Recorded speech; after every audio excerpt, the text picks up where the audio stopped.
स्वागत है एक बार फिर से आप सबों का जज्बा स्टडी पॉइंट में। दोस्तों आज के इस वीडियो में मैं आप सभी को क्लास 10th के इतिहास के पहले के चैप्टर यानी यूरोप में राष्ट्रवाद के अति लघुतरीय प्रश्नों के उत्तर के बाद और इस तरीके से दोस्तों मैं बताने वाला हूं ताकि आपको बिना याद किए ही आपको आसानी से आपके दिमाग में चली जाए और हमेशा के लिए याद हो जाए। तो चलिए इस वीडियो की शुरुआत करते हैं। जैसे कि दोस्तों आप देख सकते हैं यहाँ पर पहला क्वेश्चन हम लिख चुके हैं यहाँ पर कि राष्ट्रवाद क्या होता है। मैं बात कर लेता हूँ कि राष्ट्रवाद आखिर होता क्या है। तो दोस्तों राष्ट्रवाद एक ऐसी भावना होती है जिसमें हमें अपने देश के प्रति लगाव और विकास का बोध होता है। मतलब ये हुआ कि कोई भी व्यक्ति चाहे जिस भी देश का रहता हो उसे वहाँ के अपने देश के प्रति अगर लगाव की भावना है, एक प्रकार की वहाँ उस देश को उससे लगाव की भावना का बोध है और उससे अपने देश की तरक्की के बारे में अगर कोई सोच रहा है तो ऐसी भावना को राष्ट्रवाद कहा जा सकता है। तो राष्ट्रवाद एक प्रकार से फीलिंग है, भावना है अपने देश के प्रति। अब दोस्तों मैं बात कर लेता हूं दूसरे क्वेश्चन कि मेजिनी कौन था। तो मेजिनी कौन था, तो इसका उत्तर होगा मेजिनी साहित्यकार, गणतांत्रिक विचारों का समर्थक और एक योग्य सेनापति था। लेकिन उसकी कमी यही थी कि वह तत्कालीन राजनीतिक परिस्थितियों की बेहतर समझ नहीं रखता था। अतः उसमें आदर्शवादी गुण अधिक लेकिन व्यवहारिक गुण कम था। अपनी हार के बाद भी उसने अपनी पराजय नहीं मानी। 1848 में फ्रांस सहित पूरे यूरोप में जब क्रांति आया तो ऑस्ट्रिया में मेटरनिख को पलायन करना पड़ा। इसके बाद मेजिनी का इटली में आगमन हुआ। वह संपूर्ण इटली को एकीकरण कर उसे गणराज्य बनाना चाहता था।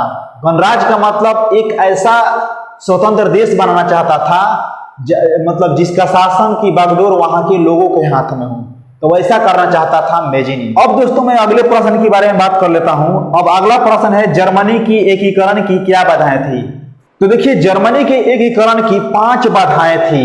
एकीकरण का मतलब होता है कि उसको पूरा जो चीज अलग अलग बिखरा हुआ है उसको एक कर देना, मतलब एक में मिला देना, चारों तरफ से एक कर देना, जिसका शासन का बागडोर एक आदमी के हाथ में हो जाए, उसे हम लोग एकीकरण कहते हैं। जर्मनी के एकीकरण की 5 बाधाएं थी।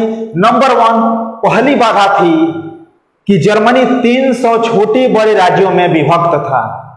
नंबर 2 दूसरी बाधा थी जर्मनी में राजनीतिक, सामाजिक और धार्मिक विषमताएं थी। मतलब वहां के लोगों में राजनीतिक विषमताएं थी, सामाजिक विषमता थी और साथ ही साथ धार्मिक विषमताएं भी थी। नंबर 3 था राष्ट्रवाद का अभाव था। लोगों को अपने देश के प्रति जो लगाव होता है इसका अभाव था। नंबर 4 था ऑस्ट्रिया का हस्तक्षेप था और नंबर 5 था मेटरनिख की प्रतिक्रियावादी नीति। मतलब मेटरनिख जो था ना बहुत प्रतिक्रियावादी नेता था, वह किसी भी चीज पर जल्दी प्रतिक्रिया करता था। इसकी वजह से जर्मनी का एकीकरण रुका हुआ था। उसके बाद दोस्तों आखिरी क्वेश्चन के बारे में मैं बात कर लेता हूं।